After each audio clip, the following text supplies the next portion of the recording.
Vamos falar agora sobre um destaque da homepage do UOL sobre o governo Trump. Numerosos bancos de dados foram destruídos ou modificados com o retorno do atual presidente americano ao poder em janeiro, após o mandatário assinar um decreto que declarava ilegais os programas de políticas de diversidade, igualdade e inclusão no governo federal norte-americano. Mais de 3 mil páginas do site da Agência Federal de Centros de Controle e Prevenção de Doenças foram removidas e mais de 1.000 do site do Departamento de Justiça. As informações são da agência AFP. Alguns sites já desapareceram completamente, como o da Agência dos Estados Unidos para o Desenvolvimento Internacional, dissolvida com os cortes de Trump na ajuda norte-americana. E a página da Pesquisa Nacional de Saúde Infantil exibe uma mensagem de erro 404.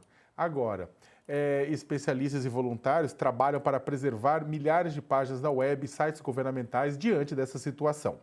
Quem fala sobre o assunto é Diogo Ortiz, colunista da Tilt, do Tilt aqui do UOL. Diogo, boa tarde, seja bem-vindo aqui ao UOL News. O pessoal está passando a régua, então, tá apagando registros. Isso me lembra muito algumas partes de 1984 de George Orwell, né? Estão reescrevendo o passado. Diogo, você está sem som. Eu não sei se é aí ou se é aqui. Aqui. Foi aqui. Foi. Manda ver. Agora tá escutando perfeitamente? Tá bom? Tá escutando? Tá me escutando bem. Perfeito. É exatamente isso que está acontecendo mesmo. Então, acho que nessa mudança de governo, é comum, né, que mensagens narrativas sejam, vamos dizer, recolocadas de uma nova forma, né? E o meio digital permite exatamente isso. Então, o que está acontecendo é que muitas páginas que traziam conteúdos que hoje essa nova administração, a administração do Trump, não concorda, estão sendo ou alteradas ou, a maior delas, removidas. E isso é um cenário muito crítico, né? Porque quando a gente fala de páginas web e a gente pensa na web como um todo, a gente tem que olhar para isso como uma espécie de uma memória coletiva da humanidade. Então, a gente alterar, remover, é uma forma de tentar reescrever o presente, né, para contar uma história diferente. Mas, assim, tem um esforço grande agora também de voluntários que estão tentando fazer, desenvolvendo mecanismos para manter esses documentos no ar. Então, numa espécie de um backup mesmo, muitas vezes num esforço manual de salvar as páginas, recuperar as páginas, lembrando que existe até um mecanismo já automatizado que é muito valioso e muito importante, que chama Archive. O Archive, ele é um grande repositório que fica vasculhando a web, vasculhando a internet, acessando as páginas e vai gravando essas páginas dentro desse archive, né? É um site, o archive é um site, então você pode digitar lá, por exemplo, uol.com.br, ele abre vários anos, um calendário assim com vários anos e você pode ir acessando. Então é possível, por exemplo, acessar a primeira página do UOL e ver como é que era, qual informação estava ali. Então é um esforço tanto coletivo agora de pesquisadores que estão tentando manter isso, aliado também com a tecnologia, para tentar preservar esses documentos, essas informações que estavam já vinculadas em sites oficiais do governo americano.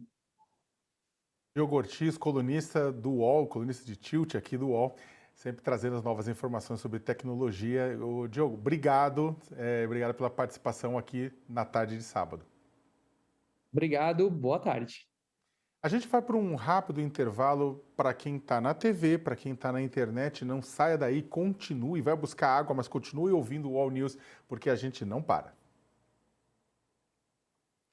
Começando agora, queria perguntar para o Samuel. Samuel, na verdade, eu vou dizer que toda vez que tem alguma notícia que o pessoal está apagando alguma coisa, sempre me deixa muito tenso, né? Porque, como a gente estava comentando, apagar registros é a primeira etapa para você poder reescrever o que de fato aconteceu ou mesmo reescrever as bases em que funciona um governo, né? Como é que você avalia essa notícia dessa ação subterrânea do governo Trump? Leonardo, eu vejo da seguinte forma: o Donald Trump ele força ao limite daquilo que dificilmente a gente consegue apresentar nos tons mais tênues, e ele consegue mostrar como seria esse limite em vários elementos, por exemplo, geopolítica, né? Ele mostra qual é o poderio dos Estados Unidos e de que forma ele não leva tão a sério as regras internacionais, que na verdade são regras que ele mesmo impõe. Quando você olha um partido democrata governando, você não vê claramente, parece realmente, né, uma discussão justa em que todos têm mais ou menos o mesmo tamanho. Mas quando Donald Trump assume, nos dois governos dele, ele deixa bem claro que não é assim. Vale quem tem força, quem tem poder, quem tem armas, quem tem o dólar. E agora também a gente vê num debate sobre liberdade de expressão, né? Para mim, isso está muito inserido nesse problema. O Donald Trump ele deixa claro como essa visão de liberdade de expressão ao estilo estadunidense, né, ao modelo que os Estados Unidos usa, é muito ligada a quem tem a força, quem tem o poder, quem está mandando no momento.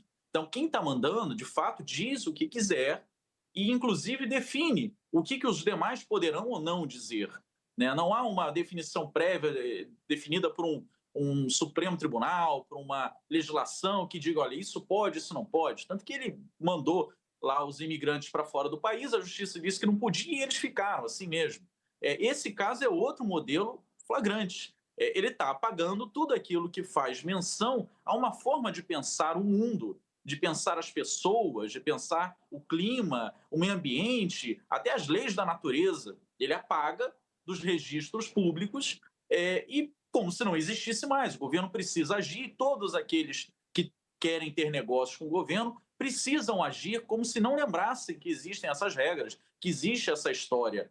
E com a capacidade de permanecer no governo, ele pode, de fato, implementar isso de tal forma que daqui a pouco ninguém lembra mais que isso era, em algum momento, a tônica, que o mundo entendia as coisas assim. Então, para mim, está muito ligado, Sakamoto, a isso. Quem tem o poder, e hoje Donald Trump tem o poder nos Estados Unidos, reescreve a história e a forma de pensar a história a seu bel prazer. A gente está voltando agora, vamos juntar as audiências da internet que estavam conosco e a audiência dos canais a cabo. Seja bem-vindo de volta para quem estava acompanhando aqui o All News nos canais a cabo e deram uma pausa nos comerciais. Juntamos novamente a audiência, a gente está comentando sobre a decisão do governo dos Estados Unidos, nas ações do governo dos Estados Unidos na direção de apagar registros, sites, né, de outras, de determinadas agências, de temas que não interessam a eles, como diversidade, inclusão, e do esforço da sociedade civil norte-americana em guardar estas informações. Denilde, esse tipo de comportamento é um comportamento conhecido de governos autoritários, né? Sim, Sakamoto, é de governos autoritários. Enquanto estavam falando sobre a matéria e o que isso gera de impacto, né, em termos de reescrever a história, a gente já viu isso em vários momentos da história mundial, que são governos que fazem ações para, de fato, ter o controle não só da narrativa do que está em discussão, mas também para fazer políticas. Eu acho que aqui, além da discussão sobre os dados, que são, de fato, bastante importante, e foi um ponto aqui importante também colocar, foi a rapidez que surpreendeu. Isso já tinha acontecido no primeiro mandato, mas a este mandato, a rapidez em deletar páginas e em mudar as informações tem muito a ver também a política pública que o Trump e os grupos que o apoiam querem imprimir nos Estados Unidos. Então, se eu não tenho dados sobre questões de gênero, se não tem dados sobre imigração, eu consigo trabalhar, fazer políticas a partir das premissas do que eles defendem. Então, e isso é uma característica muito forte em governos autocráticos.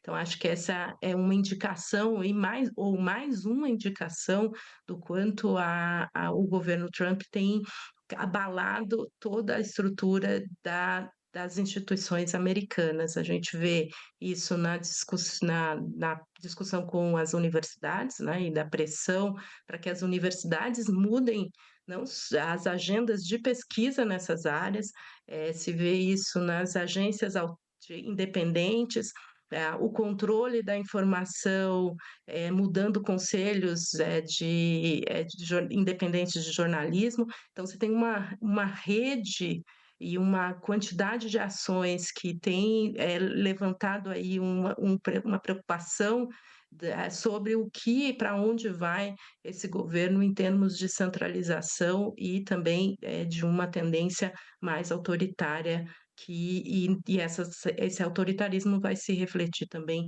nas políticas que vão ser, a partir desse momento, implementadas pelo governo.